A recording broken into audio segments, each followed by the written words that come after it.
What's up, everyone? Welcome back to the channel with another video here with the Cleveland Browns team breakdowns. We're gonna get right into it. Last season, the Browns went 11-6, second in the AFC North, fifth in the AFC, making the playoffs and losing in the wild card round. Um, Overall, a very successful season for the Browns when you take into account that this was a team that dealt with a lot of injuries, losing Nick Chubb, someone I'll bring up again later because there's question marks of whether or not he'll be playing next season. If he does, if he'll be the same player. Just the injury last season leaves a lot unknown with his future playing status. Also losing Deshaun Watson, but Joe Flacco was able to come in and really excel with this team at the end of the season. Amari Cooper and David Njoku were great receiving weapons. Overall, the team ended up playing really well and making a really strong push at the end of the season to get to this 11-6 record. Did end up losing in the playoffs, but it was definitely a strong performance at the end of the season last year. So if you're a Browns fan, based on the injury luck, I would be very happy with how the season ended up going. Looking at the Browns' notable losses, Joe Flacco had that great run at the end of the season, but he wasn't going to be your franchise quarterback. He isn't your franchise quarterback.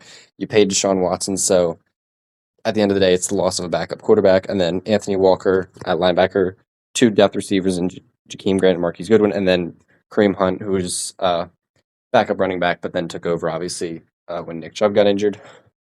But overall, no major losses. No one who was guaranteed locked in to start, maybe Kareem Hunt, but again, we don't know about Nick Chubb, who could also be on this loss list, but it's still kind of unknown. If they do end up losing him, that is a pretty big hit for this team to take, but we were able to see them without Nick Chubb at the end of the season last year, and they were still able to perform well. Definitely more of a pass-focused team, but yeah, losing Nick Chubb would be definitely devastating for this Browns offense because he was definitely one of, if not the best running back in the league. Looking at the Browns' additions, pictured here, Jerry Jeudy added to the receiving game. They traded for him from the Broncos, adding him into that receiving core as wide receiver 2, along with Amari Cooper. Elijah Moore's there. You have David Njoku at tight end. I think it's a really fun receiving group. Definitely very good. I do question how good of a quarterback Deshaun Watson is now.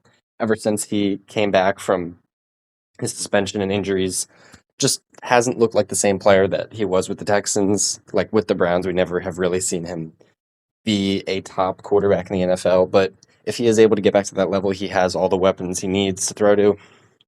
But I'm a little hesitant to call him a top QB right now.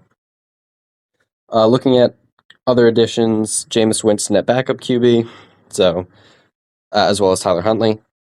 So if Deshaun Watson doesn't work out, I don't know if he'd play that bad for Jameis or Tyler Huntley to just play over him. But in injury, you do have other backup options now without Joe Flacco. Also adding a bunch of just depth pieces, Jordan Hicks, Quentin Jefferson on defense, as well as Devin Bush. And then on offense, Nyheim Hines could start at running back. Also have Donta Foreman, who will be in there. Giovanni Ricci at fullback. And then Cade York re-signed his kicker. I think they released him at some point last season. So overall, I would say the team definitely got better. Assuming everyone gets healthy and stays healthy, Nick Chubb, we still are not too sure about, but regardless, I think aside from potentially Nick Chubb, no major losses, and the additions are nothing major, but solid all around.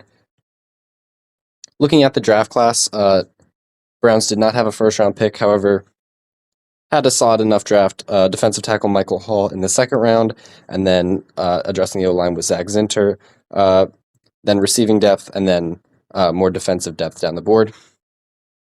Overall, it wasn't really a splashy offseason for the Browns, but it wasn't a bad one. It was, overall, I would say, pretty neutral, and after a successful season last season, getting guys back from injury, I think the Browns should be in a good spot going into next year. Looking at their opponents for next season, playing in the AFC North is tough, as I've mentioned for every single one of these AFC North videos.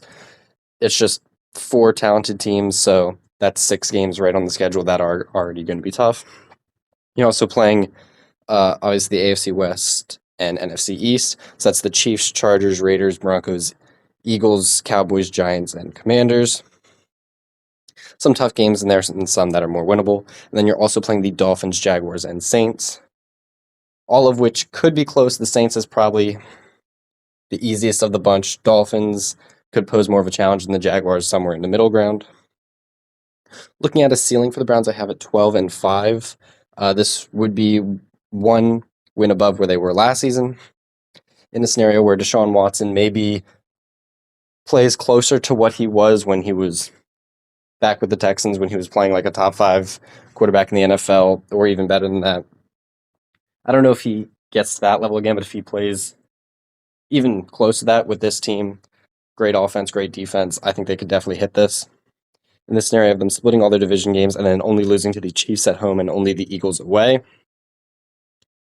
you could also sub out those losses for teams like the Dolphins or the Cowboys. But I think you probably lose 2 out of those 4 between the Chiefs, Dolphins, Cowboys, and Eagles, even in a ceiling scenario. It's just a lot of tough games, so not going to win them all.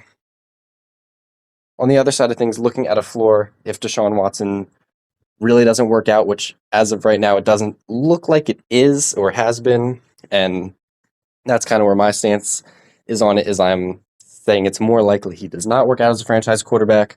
This is like the absolute floor the Browns could have. Maybe you don't get Nick Chubb back, Deshaun Watson just doesn't play well, and you just lose a lot of these closer games. In this scenario, I have them splitting all the division opponents and then losing to the Chiefs, Chargers, Cowboys, and Dolphins at home while only beating the Giants, and then only beating the Broncos and Commanders away while losing to the Raiders, Eagles, Saints, and Jaguars.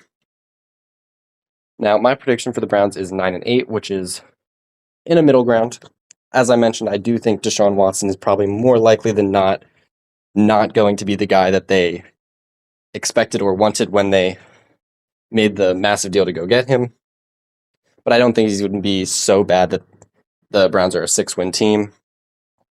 As for Nick Chubb's status, I'm not sure. I really hope that he's able to play again and at the same level, but right now, just not too sure.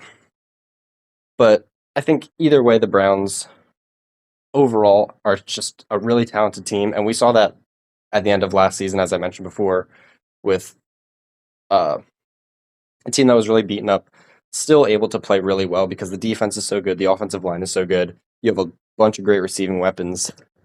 You don't really need a whole lot else to go right for this team to succeed, so I do think that they will be able to have a winning record. In this scenario, splitting all their division opponents once again, and then losing to the Chiefs, Dolphins, and Cowboys at home while beating the Giants and Chargers, and then beating the Broncos, Raiders, Commanders, and Saints away while losing to the Eagles and Jaguars. And that's everything I have to say about the Cleveland Browns for next season. If you enjoyed the video, feel free to leave a like, and if you want to see more team breakdowns like this, consider subscribing to the channel. I would really appreciate it. I will see you in the next video.